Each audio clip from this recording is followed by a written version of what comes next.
बिस्मिल्लाहिर रहमानिर रहीम। Bangladesh supreme court आईनजीबी समितिर पक्ष থেকে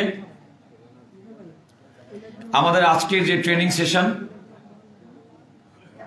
আজকের এই প্রশিক্ষণ কর্মশালায় আপনাদের সকলকে সুস্বাগত জানাচ্ছি। আপনারা ইতিমধ্যে লক্ষ্য করেছেন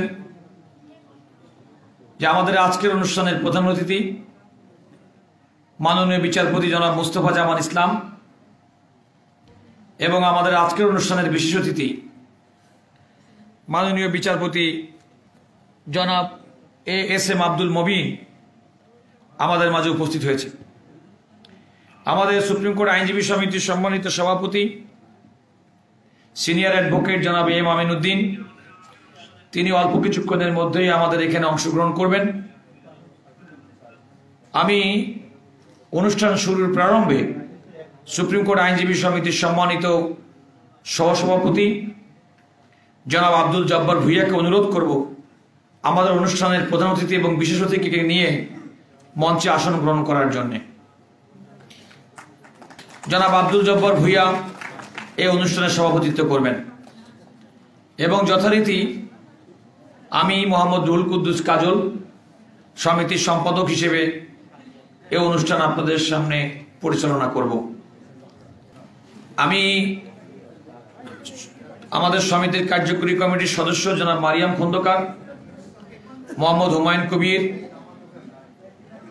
আমিরুল ইসলাম খোকন, মুহাদ্দিসুল ইসলাম টুটুল, মশিউর রহমান, মহসিন কবির রকি এবং সাইফুদ্দিন রতনকে অনুরোধ করব যে আমাদের আজকের অনুষ্ঠানের প্রধান অতিথি মাননীয় বিচারপতি জনাব মুস্তফা জামান ইসলাম কর্তৃক আজকে যে কিনোট যেটি উনি তৈরি করেছেন সেটি সবার হাতে হাতে পৌঁছে দেওয়ার জন্য।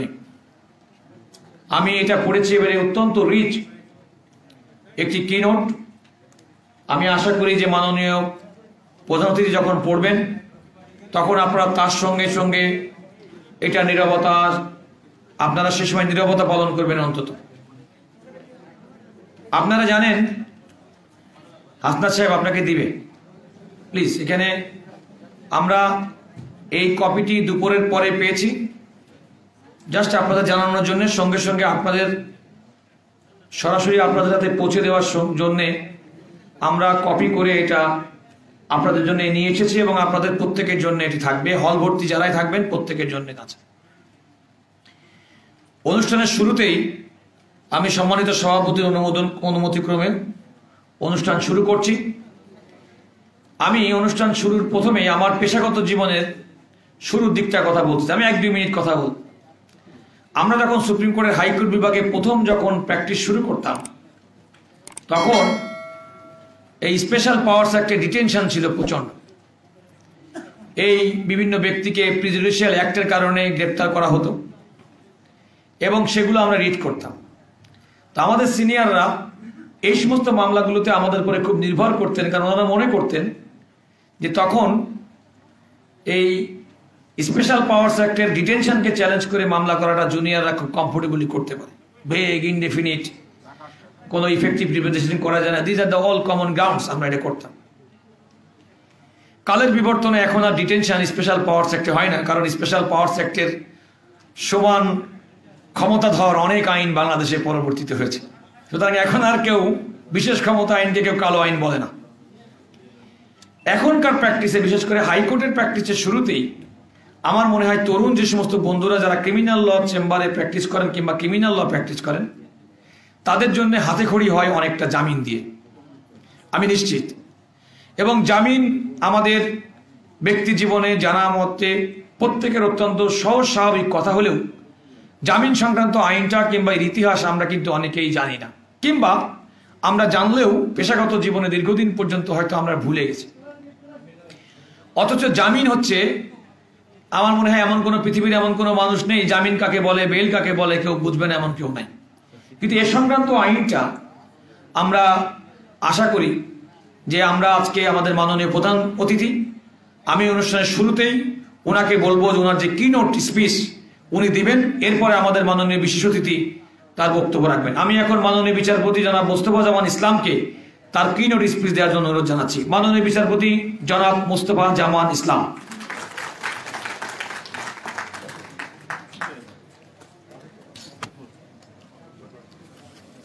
বিসমিল্লাহির রহমানির রহিম। আসসালামু আলাইকুম।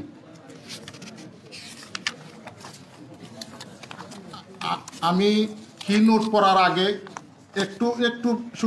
একটু বর্ণনা দিতে হচ্ছে। আজকের বাংলাদেশ সুপ্রিম কোর্ট বার সমিতি কর্তৃক আয়োজিত ট্রেনিং অন ল অফ বেইলের সম্মানিত কার্যকারী সভাপতি মিস্টার ভূঁইয়া এবং বারের সম্পাদক মিস্টার রুহুল কুদ্দুস কাজল এবং মাননীয় বিচারপতি ASM আব্দুল মবিন এবং বারের নির্বাচিত বেয়ারার এবং অফিসিয়ালস এবং উপস্থিত সম্মানিত আইনজীবীবৃন্দ, ভদ্রমহিলা ও ভদ্রমহোদয়গণ, আসসালামু আলাইকুম। শুভ অপরাহ্ন। এটা বিজয়ের মাস, যার ফলশ্রুতিতে 30 লক্ষ শহীদ এবং 2 লক্ষ মা বোনের ইজ্জতের প্রতি গভীর শ্রদ্ধা ও সমবেদনা জানাই। আজকের এই ট্রেনিং প্রোগ্রামটি তৃতীয় বিশ্বের অনেক উন্নয়নশীল দেশে এটা প্রচলিত আছে এবং বিভিন্ন দেশের বিভিন্ন আইন সমিতিতে এইসব প্রোগ্রাম চালু আছে। শুধু নবীন এবং প্রবীণ সমস্ত আইনজীবীদের একটা সমন্বয় সাধন, উৎকর্ষ সাধনের জন্যই এই প্রোগ্রামটা একটা খুবই কার্যকারী। এই কারণে বার সমিতির সম্মানিত সভাপতি, সম্পাদক এবং বেয়ারারদেরকে জানাই সাধুবাদ এবং ধন্যবাদ।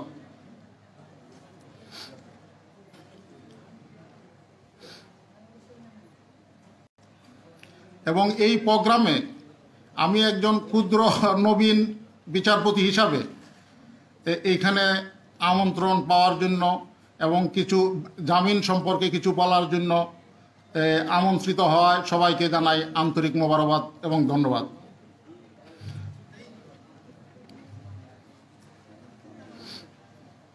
আমাকে প্রথমেই বলতে হবে যে আসলে জামিন সম্পর্কে বলতে হবে। জামিন বিষয়টা কি, জামিন কাকে বলে, কেন জামিন কথাটা আসছে, জামিনের বিষয়ে পুরোপুরিভাবে আমার এই কিনোটে আছে। তবু আমি এই জামিন সম্পর্কে আসলে আইনজীবী হিসাবে, একজন বিচারক হিসাবে এবং সাংবাদিক ভাই হিসাবে যে কোনো বন্ধুরা এই জামিন বিষয়টা মানুষের জীবনের প্রথম স্তর থেকেই জামিন, জেল এবং বেইল দুইটা শব্দ একটা অন্যটার পরিপূরক এবং একই সঙ্গে এই দুইটা জিনিস পরপর আসছে এবং মানুষ শুনে আসছে। কিন্তু জামিন আসলে বিষয়টা কি, এটা সম্পর্কে সমক্ষ ধারণা দেওয়ার জন্য আজকে আমি এখানে দাঁড়িয়েছি এবং আমি একজন সামান্য মানুষ হিসাবে আমি বলার চেষ্টা করব। জামিন সম্পর্কে বলার আগে আমি আসলে একটা গল্প দিয়ে শুরু করতে চাই। সেই গল্পটা হচ্ছে, আপনাদের ধারণা আছে, সক্রেটিস সম্পর্কে ধারণা আছে। এটা যীশু খ্রিস্টের জন্মের 469 বছর আগে তার জন্ম এবং ওই সক্রেটিস তার 4 জন শিষ্য ছিল, জেনিফুন, ফিডু, ক্রিটু, প্লেটু। তখন তার শিষ্যরা একদিন গ্রিকের মান মন্দিরে তারা যায় এবং দেবতার পূজার জন্য বিদ্যা দেবীকে অর্চনা দেওয়ার জন্য তারা ওইখানে যায়। যাওয়ার পরে ওইখান থেকে একটা আওয়াজ আসে যে সক্রেটিস হচ্ছে এই সিটি স্টেট, তখন রাষ্ট্রের কোনো ধারণা ছিল না, সিটি স্টেটের হইল সবচেয়ে জ্ঞানী ব্যক্তি। তখন ওই ক্রিটু এবং ফিডু তারা 2 জন সক্রেটিসের কাছে আসলো এবং এসে বলল, গুরুদেব, গ্রিকের মান মন্দির থেকে শব্দ আসছে যে আপনি নাকি ওই সিটি স্টেটের একজন জ্ঞানী ব্যক্তি। তখন এই গুরুদেব সক্রেটিস সে বলল, অপেক্ষা করো 7 দিন, অপেক্ষা করো, 7 দিন পরে আসো। তখন ওরা এইভাবে 7 দিন অতিবাহিত হওয়ার পরে তারা চলে গেল। আর in the meantime Socrates কী করলো, সিটি স্টেটের তখন যারা জ্ঞানী ব্যক্তি হিসাবে তাদের নিজেদেরকে দাবি করত, তাদের সবার সঙ্গে সে ভিজিট করেছে এবং তাদের সাথে কথা বলছে। কথা বলার পরে সে আসলো, 7 দিন অতিবাহিত হলো। তার 2 শিষ্য জেনিফুন এবং ফিডু এবং ক্রিটু তারা আইসা জিজ্ঞাসা করলো, গুরুদেব যে আসলে জ্ঞানী ব্যক্তি কে। সক্রেটিস তখন সে বলল যে তোমরা ঠিকই শুনছো, গ্রিকের মান মন্দির থেকে যে আওয়াজ আসছে সেই আওয়াজটা বলছে যে তুমি জ্ঞানী ব্যক্তি, এই তোমরা ঠিকই শুনছো, তবে আমি যে কিছুই জানি না এবং আমি যে কিছুই জানি না ওই জ্ঞানটুকু আমার আছে। তাদের যে কোনো জ্ঞান নাই এই বিষয়টাও তারা জানে না। তা আমিও আজকে আসলে জামিন সংক্রান্ত ক্ষুদ্র জ্ঞান নিয়ে আমি এখানে দাঁড়িয়েছি।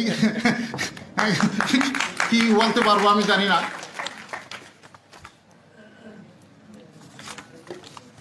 আমি পড়তেছি, আপনারা একটু শুনেন।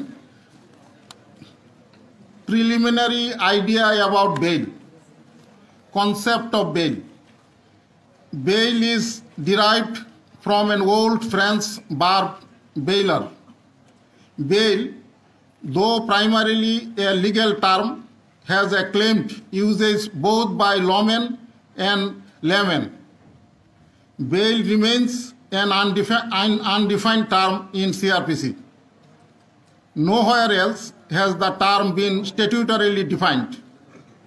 Conceptually, it continues to be understood as a right for assertion of freedom against the state imposing restraints. There is no definition of bail in the code, although offences are classified as bailable and non-bailable. Since the United Nations Declaration of Human Rights in 1948, to which Bangladesh is a signatory one, the concept of bail has found a place within the scope of human rights. The dictionary meaning of the expression of bail denotes a security for appearance of a prisoner for his release. Bail is a mechanism used to ensure that the accused is present before the court and is available for trial. Bail is an age-old concept wherein person accused of an offense is sought to be let free because of an undertaking given by a third person. Bail or jail is the integral part of the criminal jurisprudence. When there had no idea about the state, then Athens had a city-state. To maintain peace, law and order in that city-state, then the idea of release is found. The first instance of the plea for bail, perhaps, was when Plato tried to create a bond for the release Socrates in 1999. That is birth of Christ, Jesus Christ's জন্মের আগে. Thus the bail is a process by which a person is released from custody. In accordance with, আমি একটু short করে লিখছি একদম, মানে এক line করে. In accordance with Roman law, bail only allowed in respect of less serious offences, and it was in the sole discretion of the magistrate. In the event of serious offense, the accused was detained until concluded the trial. The concept of bail has a long history and deep roots in English and American law. Under the early English law, an accused could be released if his friend agreed to responsible for him and acted as surety for his appearance in the court. There existed a concept of circuit court during the medieval England.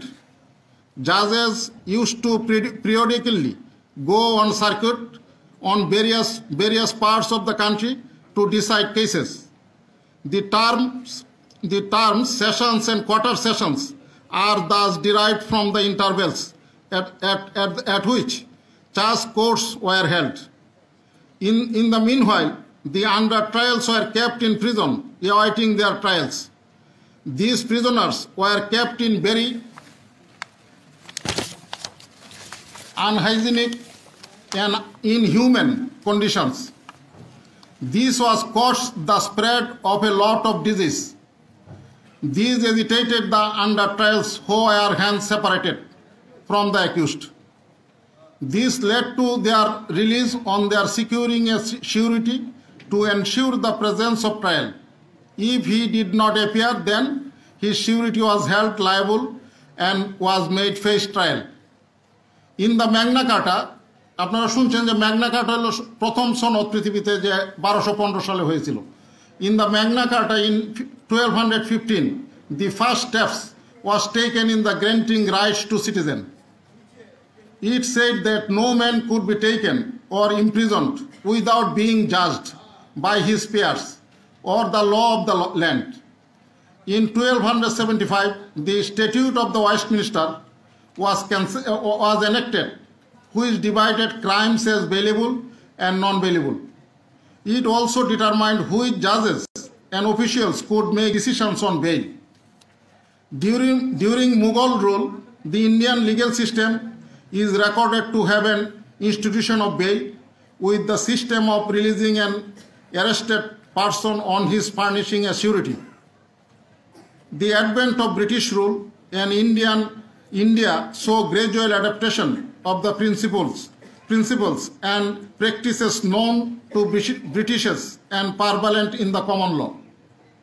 The increasing control of the East Indian Company over Nizamat Adalat and Fauzdari Court in Mufassil facilitated gradual inroads of English criminal law, as well as the legal system of India.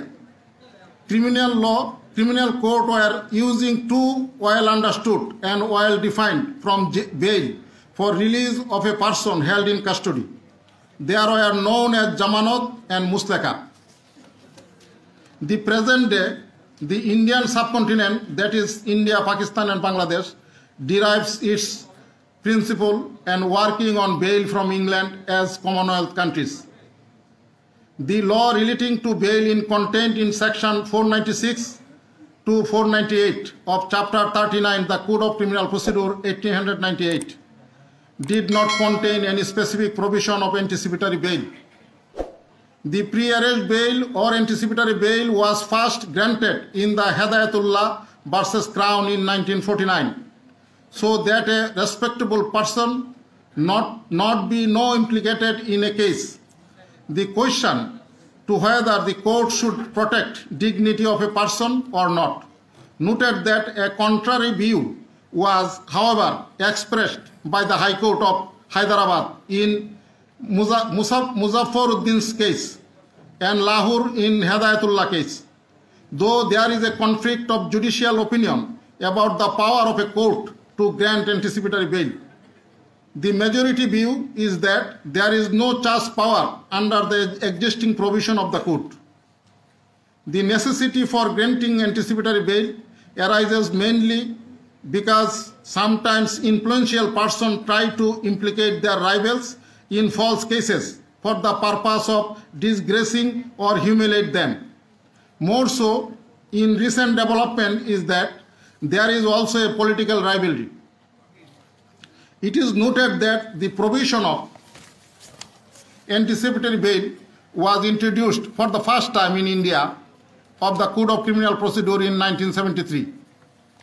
For a comparative analysis with neighboring jurisdiction, Pakistan has maintained pre-arrest bail as a purely equitable remedy and extraordinary judicial intervention in the process of investigation. Bangladesh enjoys similar jurisdiction as Pakistan, while India has made it a statutory remedy by including section 438 of the Code 1973. It is noted that in American jurisprudence, volume 8, page 806, where the granting of bail lies within the discretion of the court, the granting or denial is regulated to a large extent by the facts and circumstances of each particular case. Since the object of the detention or imprisonment of the accused is to secure his appearance and submission to the jurisdiction and the judgment of the court, the preliminary inquiry is whether reopening once or bond would effect that end. Bail is basically release from restraint, more particularly release from the custody of the police. The act of arrest directly affects freedom of movement of the persons arrested by the law enforcing agency. And speaking generally, an order of bail gives back to the accused that freedom on condition that he will appear to take his trial surety and bond are the means by which an assurance is secured from the accused that, though he has been released on bail, he will present himself as the trial of offense. All human beings are born with some unalienable rights like life, liberty, and pursuit of happiness. Just as the liberty is precious to an individual, so is the society's interest in maintenance of peace, law, and order. Both are equally important. Unless there is peace, no real progress is possible. Societal peace lends stability and security to the polity. The constitutional source of the right to bail in Clause 12 of the Magna Carta, Article 21 of the Indian Constitution, Articles 31, 32, and 33 of the Constitution of Bangladesh. But bail was not inserted in the Constitution of Bangladesh as a fundamental right. By judicial activism only, it has been implicated in the Article 32 as protection of right to life and personal liberty. In many countries, bail is assumed as a constitutional right. The 8th Amendment to the United States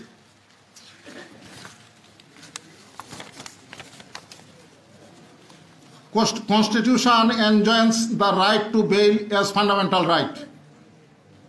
Suffice it to say that bailable offense, the bail can be exercised as a matter of right. If the offense is bailable.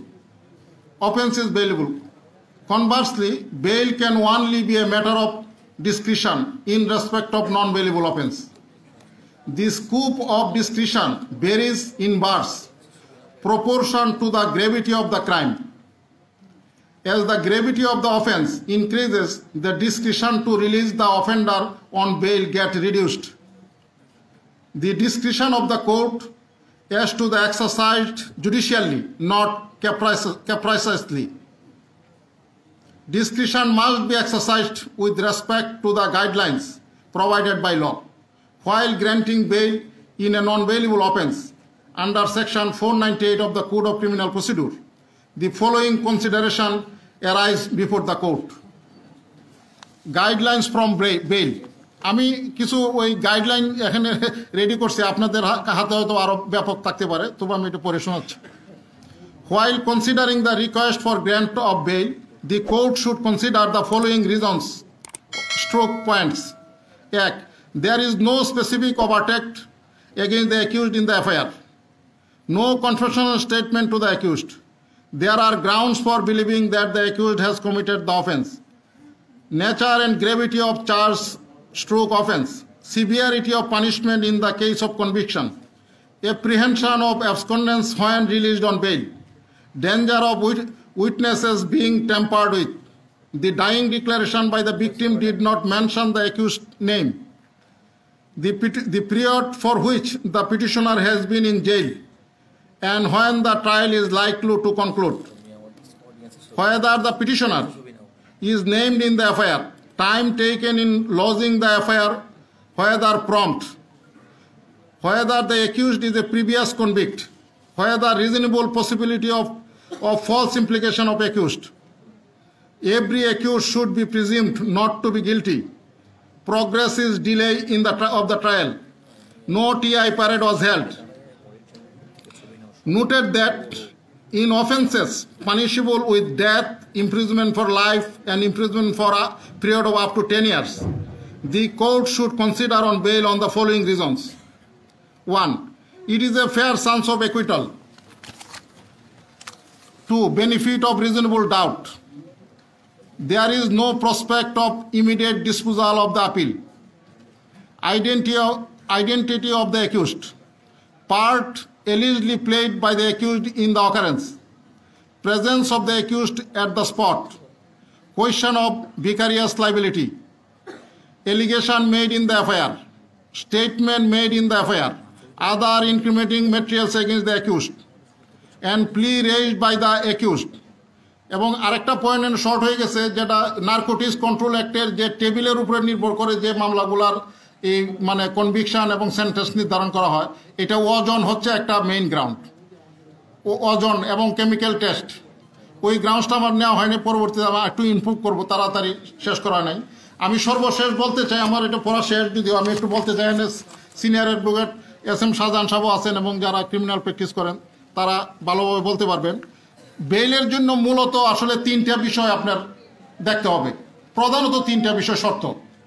1 নম্বর শর্ত হচ্ছে যে সে পালাবে না।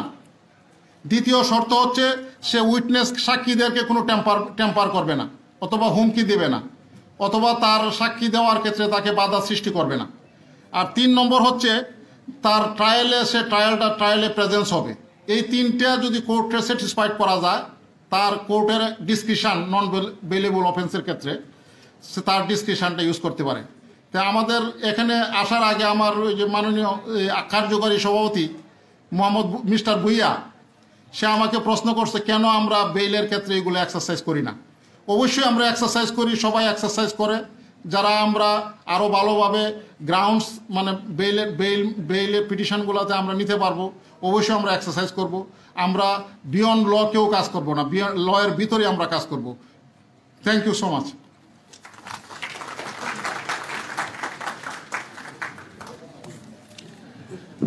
Thank you Mister Justice Mustafa Zaman ইসলাম।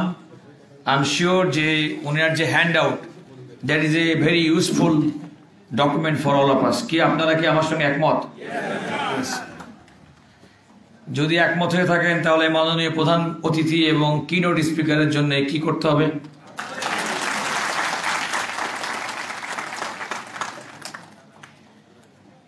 ধন্যবাদ। ইতিমধ্যেই আমাদের supreme court আইনজীবী সমিতির সম্মানিত সভাপতি সিনিয়র অ্যাডভোকেট জনাব এম আমিনুদ্দিন আমাদের মাঝে উপস্থিত হয়েছেন। বেল এমন একটা জিনিস প্র্যাকটিশনারদের জন্য, আপনারা একটা জোরে হাত তালি দেন আমাদের সম্মানিত সভাপতির জন্য।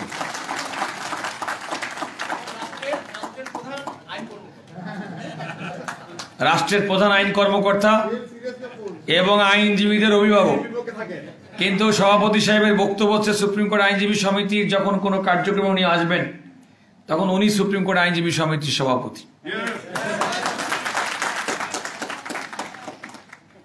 জামিন এর উপরে আমার মনে হয় যে মাননীয় প্রধান অতিথি যে বক্তব্য দিলেন, আমি আজকের এই জামিন বিষয়ক কোনো এই ট্রেনিং সেশনে আমি আপনাদের কোনো প্রশ্ন নেব না। কেন প্রশ্ন নেব না সেটা আপনারা জানেন যে বিগত কোম্পানি ল ট্রেনিং এর উপরে আমাদের প্রশ্নগুলো এমন হয়েছিল যে প্রত্যেকের প্রবলেম সলভিং প্রশ্ন। মামলা একটা আসছে, মামলা লিগ্যাল অপিনিয়ন। মাননীয় বিচারপতি যারা দুজন আজকে আমাদের উপস্থিত, তারা দুজনে সিটিং বিচারপতি এবং সুপ্রিম কোর্ট আইনজীবী সমিতির কার্যকরী কমিটির পক্ষ থেকে এবং আপনাদের সবার পক্ষ থেকে ধন্যবাদ জানায় যে আমাদের সমিতিতে এসে তারা এই কোভিডকালীন সময়েও আমাদের সামনে আমাদেরকে এডুকেট করার জন্য, আমাদেরকে এনলাইটেন করার জন্য, আমাদেরকে শেখানোর জন্য আমাদের আহ্বানে তারা সাড়া দিয়েছে। যেহেতু আমাদের আরেকজন স্পিকার মাননীয় বিচারপতি জনাব ASM আব্দুল মবিন, আপনারা জানেন যে প্র্যাকটিস লাইফে উনি অত্যন্ত ভালো একজন ক্রিমিনাল ল প্র্যাকটিশনার ছিলেন। আমার দুঃখ লাগে যেমন রোরিং প্র্যাকটিস যারা, তারা কেন ওই পাশে যে খাতায় নাম লেখে। এবং আমি অত্যন্ত সন্তোষের সঙ্গে দায়িত্ব নিয়ে বলতে পারি যে মাননীয় বিচারপতি জনাব আব্দুল মবিন স্যারকে আমি একদিন বলেছিলাম যে স্যার, সবাই আপনার নাম নিয়ে আলোচনা করে আপনি ওদিকে যাবেন, আমাদের কি হবে, আমাদের দিকে কি হবে। এ কথা কিন্তু আমি ওনাকে সাক্ষী মেনেই বলছি যে আমি এ কথা ওনাকে বলেছি। যা হোক, তবুও আমি মনে করি যে আরেকটি কথা না বললেই নয়, সেটা হচ্ছে কি আমাদের মাননীয় বিচারপতি যারা এই বারের সদস্য ছিলেন, দুজনই কিন্তু এই বারের সদস্য ছিলেন, ওনাদের প্রত্যেকের heart bleeds for our friends, for our colleagues, for our members. এটা কিন্তু আমরা বুঝি। সুতরাং আমরা আজকের এই কিনোট স্পিকার মাননীয় বিচারপতি জনাব মুস্তফা জামান ইসলামের এই বক্তব্যের উপরে এবং ইন্ডিপেন্ডেন্টলি জামিন বিষয়ক আলোচনা করার জন্য আমি মাননীয় বিচারপতি জনাব ASM আব্দুল মবিনকে অনুরোধ করব তার কথা বলার জন্য। একটু জোরে বলেন, শুনেন, মোশন বেঞ্চ আসছে, সাবধান।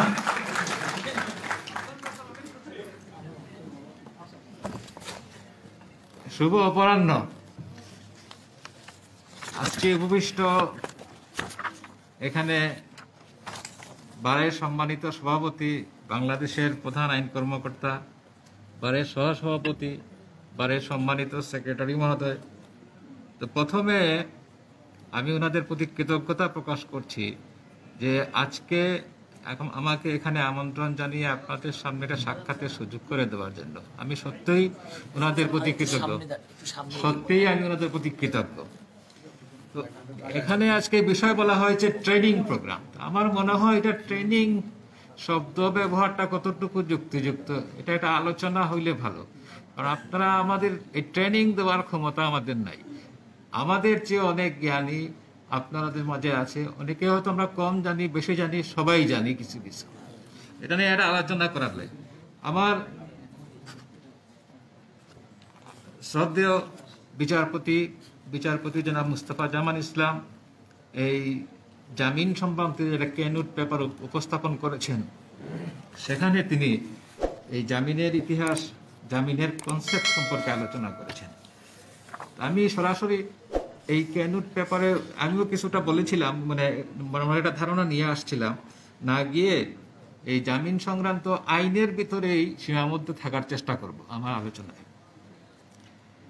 বেইল ওনার কেনুট পেপারে আছে যে bail is not defined in the code of criminal procedure. শুধু বেইল না, আমাদের আইনে অনেক কনসেপ্ট আছে, অনেক টার্ম আছে যেগুলা স্টেটরি কোনো ডেফিনেশন নাই। যেমন সে ফর এক্সাম্পল আমরা ব্যবহার করি trial. The word term trial is not defined anywhere, but it is used. যেমন কনফেশন, নট ডিফাইন্ড, ব্যবহার করি। ডাইং ডিক্লারেশন, ডেফিনেশন নাই, ব্যবহার করি। হোস্টাইল উইটনেস, আমরা আইনে কোনো সংজ্ঞা নাই, কিন্তু এটা বহুল ব্যবহৃত হয়। এটা নানান জুডিশিয়াল ইন্টারপ্রিটেশন, নানান জুরিস্টরা নানাভাবে এক একজন এক একভাবে এই শব্দগুলাকে, এই টার্মগুলাকে সংজ্ঞায়িত করার চেষ্টা করেছেন। তো বেইল সম্পর্কে যদিও ডেফিনেশন দেওয়া হয় নাই, আমরা সাধারণভাবে কি বুঝি যে একজন আসামিকে বা অভিযুক্ত ব্যক্তিকে কারাগার অথবা জুডিশিয়াল কাস্টডি থেকে জামিনদারের হাতে ন্যস্ত করা। This is bail. Bail is a release of an accused and delivery into the hands of surety. Change of custody. তো বেইলের জন্য যে বন্ডের বিধান রাখা হয়েছে, এই বিধানটা আমাদের আইনে বা প্র্যাকটিসে এত কড়াকড়িভাবে দেখা হয় না। সেই জন্য এটাকে ততটা গুরুত্বপূর্ণ বলে আমরা বিবেচনা করি না। কিন্তু বিধান হচ্ছে উনি বন্ডের মাধ্যমে মুক্তি পাবেন। This is bail. এখন এই বেইল সম্পর্কে আমাদের আইনে, বিশেষ করে কোড অফ ক্রিমিনাল প্রসিডিওরের চ্যাপ্টার 39-এ সেকশন 496 থেকে 502 পর্যন্ত বিধানগুলিতে, বিশেষ করে আন্ডার ট্রায়াল প্রিজনার যাদের বিচার চলতেছে, সেই বেলগুলাকে নিয়ন্ত্রণ করা হয়েছে বা রেগুলেটেড করা হয়েছে এই বিধানগুলির দ্বারা। তার আগে যে অবজেক্ট সম্পর্কে অনেক কিনিট পেপারে আছে, অবজেক্ট সম্পর্কে আমি একটা ফেমাস মামলা থেকে একটা উদ্ধৃতি দিচ্ছি। 1930-তে আপনার যখন ওই ব্রিটিশ বিরোধী আন্দোলন হয়, তখন আপনার মিরাট কনস্পিরেসি কেস নামে একটা কেস হয়েছিল, বিশাল কেস কনস্পিরেসির উপরে। আমাদের জুরিসডিকশনে কনস্পিরেসির উপরে এটা প্রথম কেস মনে হয়। তো সেখানে ওই যে আন্ডার ট্রায়াল প্রিজনারদের আটকের যে কনসেপ্ট, সেই সম্পর্কে ওনারা বলছেন, in that case it was held the object is not punishment, that to keep an accused person under arrest with the object of punishing him on the assumption that he is guilty, even if eventually he is acquitted is improper. This is manifest. The legitimate purpose to serve by keeping a person under trial in detention are to prevent repetition of the offense with which he is charged, where there is apparently danger of such repetition, and to secure his attendance at the trial. The main purpose, however, is manifestly to secure the attendance of the accused before the court. This is the object of bail behind the introduction of the provision of bail in law. এখন আমাদের সিআরপিসিতে যে দেখেন criminal procedure কোডের section 4B তে বলছে যে অফেন্সগুলা দুই ধরনের, একটা হচ্ছে বেইলেবল অফেন্স, একটা হচ্ছে নন বেইলেবল অফেন্স। দি বেইলেবল এবং নন বেইলেবল অফেন্সগুলা ক্রিমিনাল প্রসিডিওর কোডের সেকেন্ড শিডিউলে বলে দেওয়া হয়েছে এবং আদালতে কোন কোন অফেন্স বেইলেবল, কোন কোন অফেন্স নন বেইলেবল তাও সিআরপিসি শিডিউলে বলে দেওয়া আছে। তো শিডিউল দেখলেই দেখা যাবে যে কোনটা বেইলেবল কোনটা নন বেইলেবল। এই বেইলের বিধান চ্যাপ্টার 39 ছাড়াও এই ক্রিমিনাল প্রসিডিওরাল কোডে আরো কতগুলা বিধানে কিন্তু বেইলের কথা বলা হয়েছে। যেমন সেকশন 51, যদি প্রথম দিকের আপনি সিআরপিসি দেখেন 51-এ সেখানে একটা বেইলের প্রভিশন রাখা হয়েছে, 76-এ একটা বেইলের বিধান রাখা হয়েছে, সেকশন 86-এ একটা বেইলের বিধান রাখা হয়েছে। 86-এর বিধানটা হচ্ছে যেমন একজন আসামি একটা মামলা হইল ঢাকায়, তাকে ধরা হইল পাবনায়, তো পাবনার ম্যাজিস্ট্রেট কোর্টে যদি তাকে উপস্থাপন করে সেই ম্যাজিস্ট্রেট সাহেব তাকে জামিন দিতে পারেন, সেটা হচ্ছে সেকশন 86। তারপরে 169-এ আপনার পুলিশ তাকে বেইল দিতে পারে। 167 সাবসেকশন 5-এও একটা বেইলের বিধান রাখা হয়েছে। 339 সাবসেকশন 4-এ একটা বিধান রাখা হয়েছে। এগুলা হচ্ছে সব pre trial, under trial proceeding এর ক্ষেত্রে বেইল। আফটার কনভিকশন বা আফটার ট্রায়াল অ্যাপিলেট স্টেজে বিধান রাখা হয়েছে 426, 427 এবং 435 of the code of criminal প্রসিডিওরে। এই তিনটি বিধানের দ্বারা আফটার ট্রায়াল যে বেইলের বিধান, এই বিধানগুলা এই তিনটা প্রভিশন দ্বারা রেগুলেটেড হবে। এখন 496 হচ্ছে for the purpose of bail in bailable offences.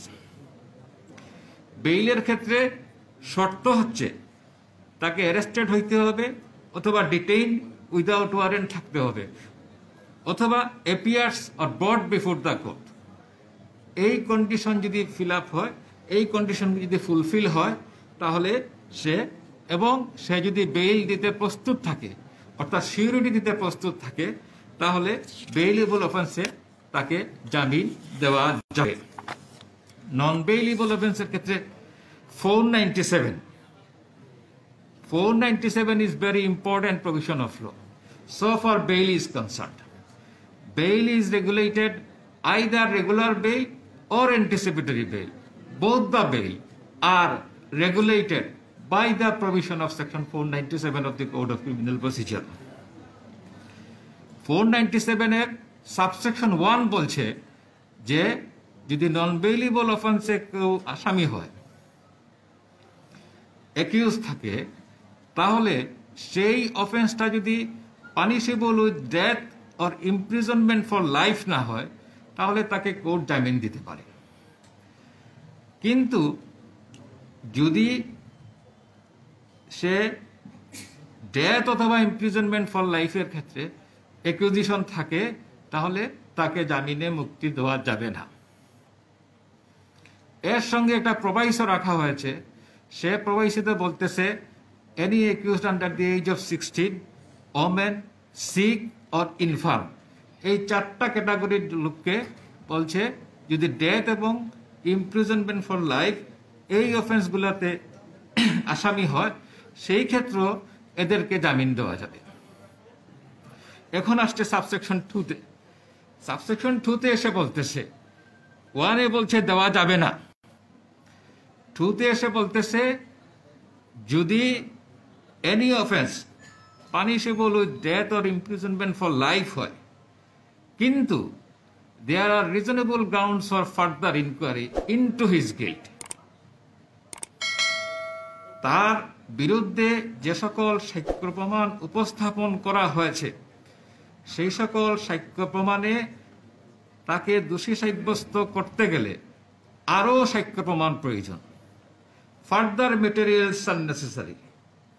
সেই ক্ষেত্রে তাকে even the offence is punishable with death or imprisonment for life, তাকে কোর্ট জামিন দিতে পারে। তাহলে জামিনের যদি কেস মেক আউট করতে হয়, বিইং এ লয়ার প্র্যাকটিশনার, তাহলে দেখাতে হবে কি যে যে মেটেরিয়ালসগুলা প্রসিকিউশন নিয়ে আসছে সেই মেটেরিয়ালসে তাকে দোষী সাব্যস্ত করা যায় না, ফার্দার মেটেরিয়ালস আর নেসেসারি।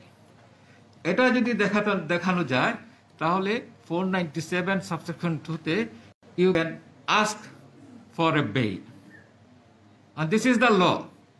আইনের যদি বিধান মেনে আপনাকে জামিনের দরখাস্ত করতে হয়, জামিন চাইতে হয়, তাহলে সেই ধরনের কেস আপনাকে মেক আউট করতে হবে। এই জন্য ল, আইন কি বলছে সেটা জানা দরকার বা যেটা জানা জরুরি।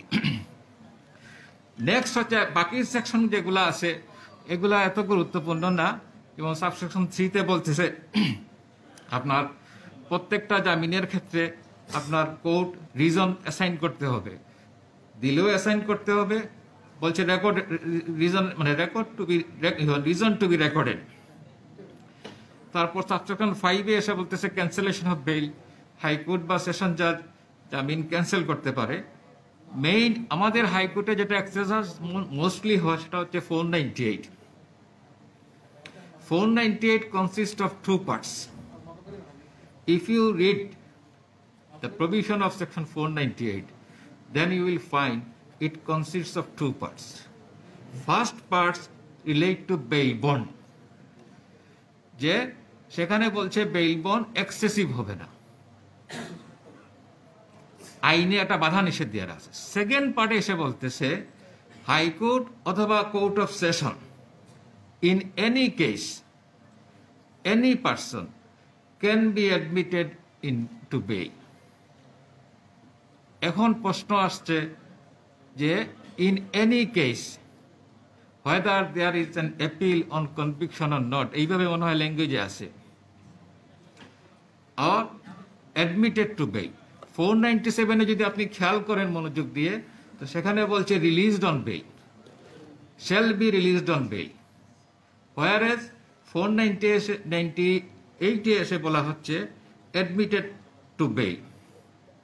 এই দুই ব্যবধানকে আমাদের বিভিন্ন উচ্চ আদালত, ইন্ডিয়ান এবং পাকিস্তান উচ্চ আদালত সহ আমাদের উচ্চ আদালতে বিভিন্ন জাজমেন্ট আছে, বলছে এটাতে কোনো সিনোনিমাস টার্ম, কোনো তফাৎ নাই। রিলিজড অন বেইল আর অ্যাডমিটেড টু বেইল এর মধ্যে কোনো তফাৎ নাই, বেসিক্যালি সেম। আর ইন এনি কেসের কথা বলছে যে ইন এনি কেসে বলছে এটা basically relate to whether there is an appeal on conviction or not, otherwise এটাকে কোনো ডিফারেন্স করে না। আমাদের উচ্চ আদালতের বা হাইকোর্ট বা আমাদের অ্যাপেক্স কোর্টের নানান সিদ্ধান্ত আসছে, সেখানে বা আপনার ইন্ডিয়ান জুরিসডিকশন, পাকিস্তান জুরিসডিকশনের সবাই মোটামুটি এই বিষয়ে একমত যে 498-এর বেইলের পাওয়ার এক্সারসাইজ করতে গেলে 497-এর বিধানকে মাথায় রাখতে হবে।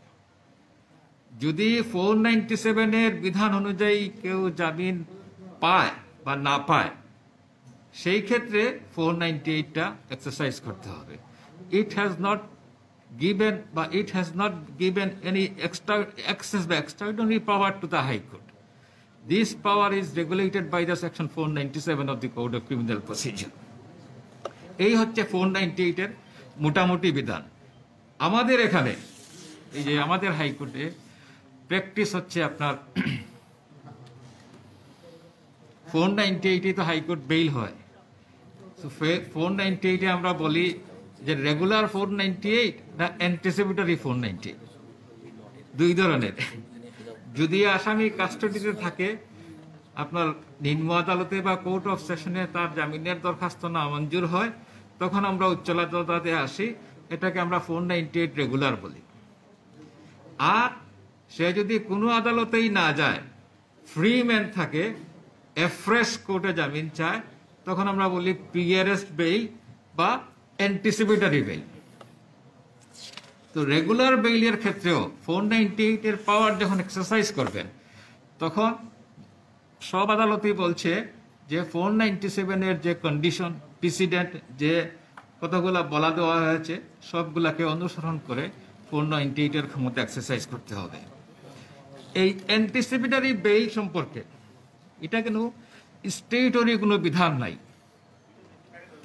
আমাদের দেশে 1978-এ 497 এ অ্যান্টিসিপেটরি বিধান এটা ইন্ট্রোডিউস করা হয়েছিল, কিন্তু 1982-তে এসে সেই বিধানকে ডিলিট করে দেওয়া হয়েছে, omitted from the statute। এখন এই অ্যান্টিসিপেটরি বইয়ের জন্য there is no statutory provision, আমাদের এখানে নাই। আমার লার্নেড ব্রাদার বলছেন যে ইন্ডিয়াতে 1973-তে এটাকে ইন্ট্রোডাকশন, মানে ইন্ডিয়ার স্টেটুটে এই ধরনের বিধান রাখা হয়েছে, আমাদের এখানে নাই, আমাদের এখানে নাই। কিন্তু আমাদের এখানে যে ইন্ডিয়ার মানে প্রি পার্টিশন এবং জাস্ট আফটার পার্টিশন নানান কোর্ট, নানান হাইকোর্ট ব্রিটিশ আমলে কেউ কেউ 498 এর পাওয়ার এক্সারসাইজ করে আপনার অ্যান্টিসিপেটরি বেইল দিয়েছেন। কোনো কোনো কোর্ট বলছেন না, 498-এ অ্যান্টিসিপেটরি বেইলের কোনো সুযোগ নাই। এই কেনুট পেপারে আছে যে সর্বপ্রথম যে লাহোর হাইকোর্ট হেদায়েতুল্লাহ খান কেস, সেই কেসে একজন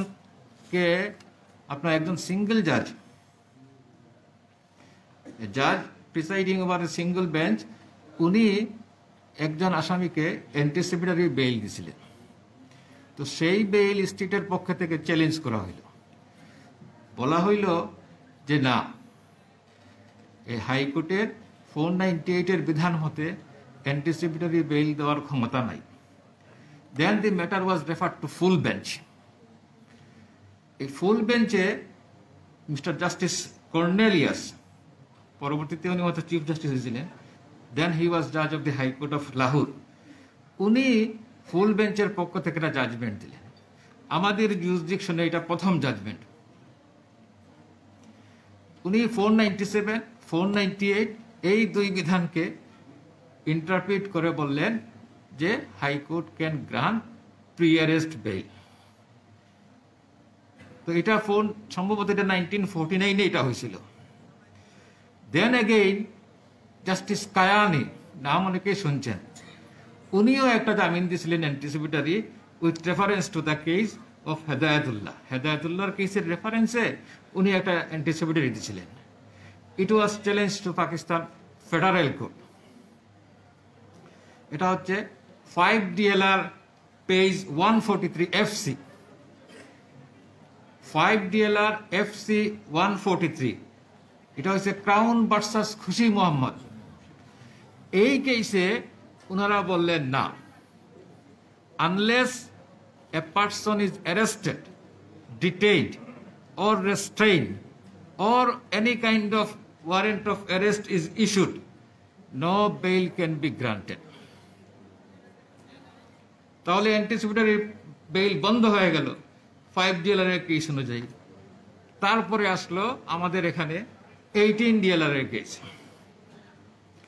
18 DLR এর Sadiq Ali case, 18 DLR supreme court page 393।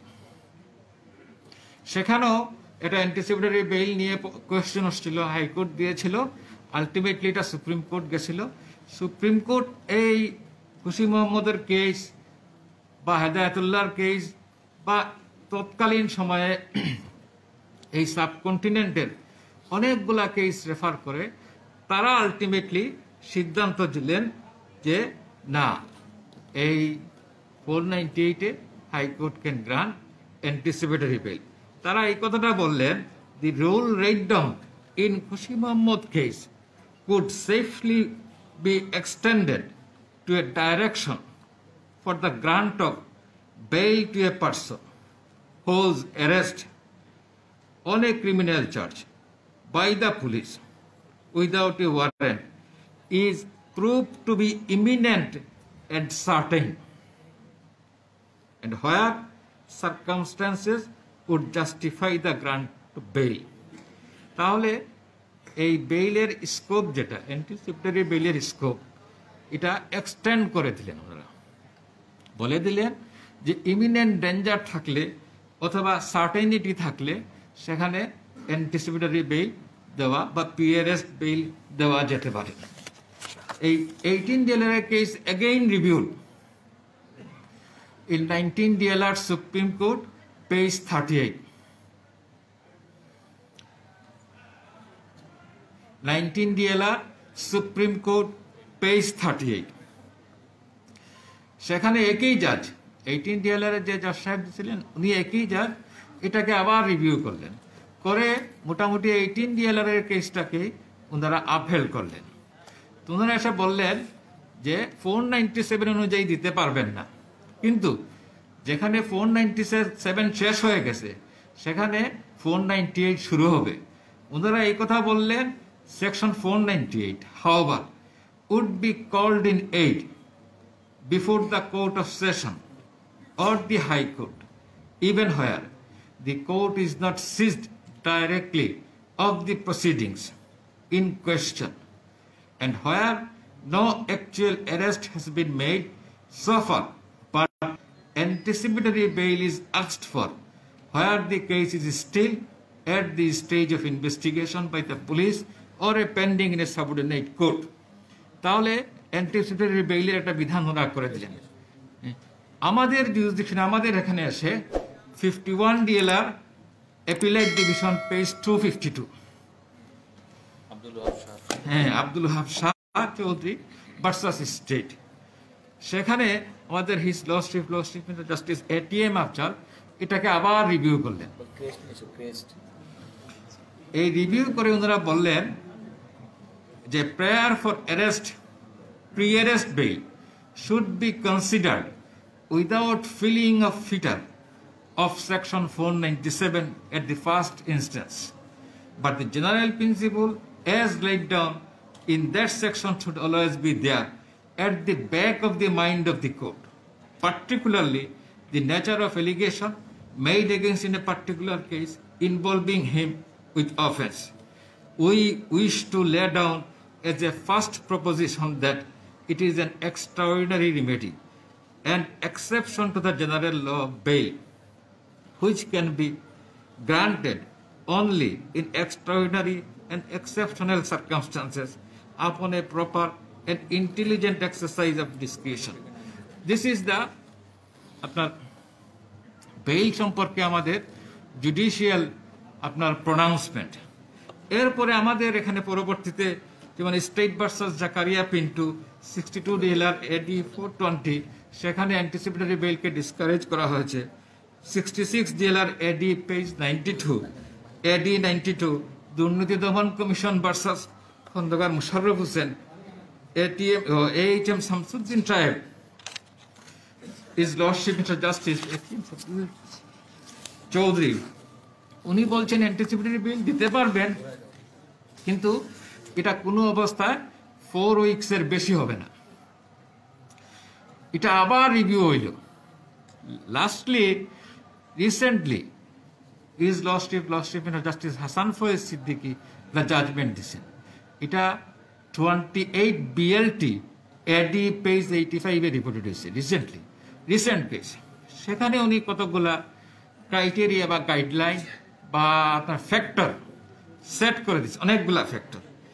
তবে অ্যান্টিসিপেটরি বেইলের সর্বশেষ যে অবস্থা সেখানে উনি লাস্টলি এই কথাটা বলছেন যে the anticipatory bail granted by the court should not ordinarily be continued not more than 8 weeks and shall not continue after submission of charge sheet, and the same must be in connection with non-bailable offense. এটাই হচ্ছে সর্বশেষ judicial প্রোনাউন্সমেন্ট। এই হচ্ছে প্রিয়ারেস্ট bail বা anticipatory বেইলের বিধান, সর্বশেষ যে বিধান আমাদের এই বিধান। এখন আফটার কনভিকশন বেইলের বিধান আছে। This is regulated by section 426 and 427 of the Code of Criminal Procedure. এছাড়াও 435-ও এটা বেইলের বিধান রাখা হয়েছে ফর কনভিক্টেড পারসন। এখন আমাদের এখানে this is the law relating to bail, law on bail. এখন আমাদের এখানে যে 498-এর যে অ্যাপ্লিকেশনগুলো করা হয়, এই অ্যাপ্লিকেশনের বিশেষত যারা নবীন আইনজীবী তাদের উদ্দেশ্যে বলা যে এর কন্টেন্টস কি হবে। প্রথমে আপনার যারা নতুন নবীন তাদের প্রতি আমি বলছি যে একটা টাইটেল ক্লজ সুন্দরভাবে লিখতে হবে। আপনি কোন মামলায় বেইল চান, মামলার ধারাটা কি, অফেন্সটা কি, মামলাটা কোথায় পেন্ডিং আছে, এগুলা যেন টাইটেল ক্লজে থাকে। জজ সাহেব পাতা উল্টালে বোঝা যায় এটা কি ধরনের মামলায় বেইল চাচ্ছেন। সেকেন্ডলি, কন্টেন্টসের ভিতরে আপনার স্টেটমেন্ট অফ ফ্যাক্টে আপনার মামলার fact of the case precisely লিখতে হবে। প্রসিডিংটা কি, কোন স্টেজে প্রসিডিংটা আছে এটা লিখতে হবে। আপনি কবে অ্যারেস্ট হয়েছেন, কবে আপনাকে ফরওয়ার্ড করা হয়েছে, কবে আপনার জামিন রিফিউজ হয়েছে, এই বিষয়গুলো একটা স্টেটমেন্ট থাকতে হবে। লাস্টলি আপনার একটা সাবমিশন থাকবে যে আপনার গ্রাউন্ড কি, আপনি কি কারণে জামিন চান। আপনাকে যদি জামিনের গ্রাউন্ড তৈরি করতে হয় তাহলে আপনাকে 497-এ যাইতে হবে, আপনাকে দেখাতে হবে there are reasonable ground for further inquiry into his guilt. এই ধরনের একটা কেস আপনাকে মেক আউট করতে হবে। প্রিসাইসলি এই গ্রাউন্ড নিয়ে আপনাকে যাইতে হবে। অনেকেই জামিনের দরখাস্তে আপনার ডিফেন্স কেস দেন, তো ডিফেন্স কেস জামিনের দরখাস্তে দেওয়ার প্রয়োজন নাই। যদি আপনার কোনো কনক্লুসিভ প্রুফ থাকে, যদি আপনার এমন কোনো মেটেরিয়ালস থাকে যে মেটেরিয়ালসটা অ্যাডমিটেড, যে ফ্যাক্ট অ্যাডমিটেড, এইসব কোনো ফ্যাক্ট থাকলে সেই ফ্যাক্টটা আপনি জামিনের দরখাস্ত দিতে পারেন, অথবা কোনো কাগজ থাকলে, কোনো দালিলিক প্রমাণ থাকলে, আদালতের প্রসিডিংয়ের কোনো কাগজ থাকলে সেটা দিতে পারেন। আদারওয়াইজ ডিফেন্স কেস দেওয়ার প্রয়োজন নাই, তারপর প্রেয়ার দিবেন। This is the contents of the জামিনের দরখাস্ত। যাই হোক, এই সিআরপিসির বিধান ছাড়াও আমাদের যে নতুন বিশেষ বিশেষ আইন করা হয়েছে, যেমন নারী শিশু দমন আইন, তারপরে আপনার স্পেশাল পাওয়ার অ্যাক্ট, সন্ত্রাস দমন নিরোধ আইন, এইসব আইনে বেইলের জন্য স্পেশাল প্রভিশন রাখা হয়েছে। তো বেসিক আপনার কনসেপ্ট যেটা 497-এর বিধানটাই এইসব বিধানে সংযুক্ত করা হয়েছে। সেখানে শুধুমাত্র বলা হয়েছে এই বিশেষ বিধানে যে আনলেস দ্য স্টেট যে has given an opportunity to be heard, সেই ক্ষেত্রে জামিন দেওয়া যাবে না। আদারওয়াইজ অলমোস্ট মানে প্রভিশন আর similar to the provision of section 497 of the code of criminal procedure. যাই হোক, এই হচ্ছে মোটামুটিভাবে জামিনের বিধান। আমি চেষ্টা করেছি খুব সংক্ষেপে এই বিষয়গুলা আপনাদের সামনে উপস্থাপন করার জন্য। আমাদের মাই লার্নেড ব্রাদার যে কিনোট পেপার দিয়েছেন সেখানে উনি জামিনের ইতিহাস, জামিনের কনসেপ্ট, এই বিষয়গুলো তুলে ধরেছেন। আমি আশা করব যে আমাদের এই কিনোট পেপার থেকে আপনাদের অনেক ধারণা স্বচ্ছ হবে। সর্বশেষে বারের সভাপতি সম্পাদক মহোদয়কে আবারও ধন্যবাদ, আপনাদের সবাইকে ধন্যবাদ। তারা ভালো থাকবেন।